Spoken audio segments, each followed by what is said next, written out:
I'd met Jacob. It was at the tutoring center where I worked part-time. My family didn't have much. My mother raised me on her own, and none of it came easy. After starting college, I refused to be another burden on her. I picked up every part-time job I could find, and that was how I met Jacob, who was supposedly there doing the same thing. It wasn't until we were already together that I found out his family was well off. I asked him why he'd bother picking up shifts at a tutoring center. He just smiled and said, "My parents taught me early on that money doesn't come easy. I wanted to see what it felt like to earn my own." But now, in that post, he'd written, "Who would actually want to work part-time if it wasn't to get close to her?" And she bought it. So naive. But that alone wasn't enough. If you want to make someone feel safe, you have to show up when they need support the most. My girlfriend didn't come from money, but she was well liked on campus, so I had to create an opportunity. At the time, her grades were right on the edge for a graduate school recommendation slot. She was one spot short, and her best friend held the position right above her. I happened to know that her friend had someone else run the fitness test for her back in college, so I reported it. Just like that, my girlfriend got the slot. It was anonymous, of course, but since my girlfriend was the one who directly benefited, suspicion fell on her immediately. Then I pretended I didn't know anything about the recommendation situation. In a casual conversation with some mutual friends, I let it slip that my girlfriend hadn't been job hunting lately and seemed to have new plans. And just like that, everyone was convinced she was the one who'd done it. The comments were blowing up now. "Dude, don't you realize how disgusting you are? How can you even type this out? Honestly, I don't see the big deal. His girlfriend still benefited. It's just one friend. Who cares? And if the friend hadn't cheated on the fitness test, she wouldn't have gotten reported anyway. Am I the only one who feels bad for the friend? She lost a recommendation slot that should have been hers,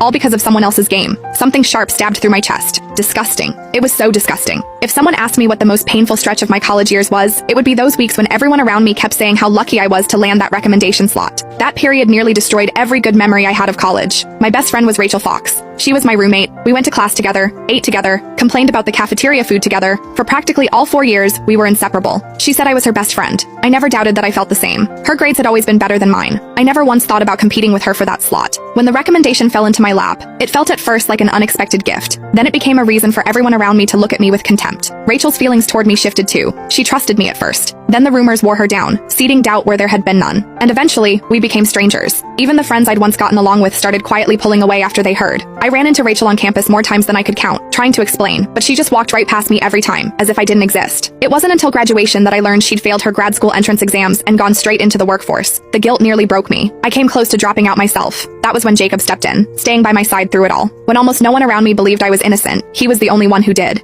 He told me I hadn't done anything wrong. Looking back now, of course he believed me. He was the one who'd done it. I'll admit it. At the time, I was genuinely moved. Jacob and I grew much closer during that period. I confided in him constantly, and he comforted me again and again. But now I realized that wasn't what it was at all. Jacob wrote impatiently in the thread, "Honestly, shouldn't she be thanking me for getting that recommendation slot? Walking around looking half dead all the time. I don't even know who that performance was for. If I hadn't helped her, what would she even be doing right now? Unemployed and expecting me to support her?" Someone in the comments asked, "But what does this have to do with winning her over? She didn't actually fall for you because of it, did she?" Jacob replied immediately, "You're exactly right. She was so wrapped up in that whole mess back then, it never even crossed her mind that I was being nice to her."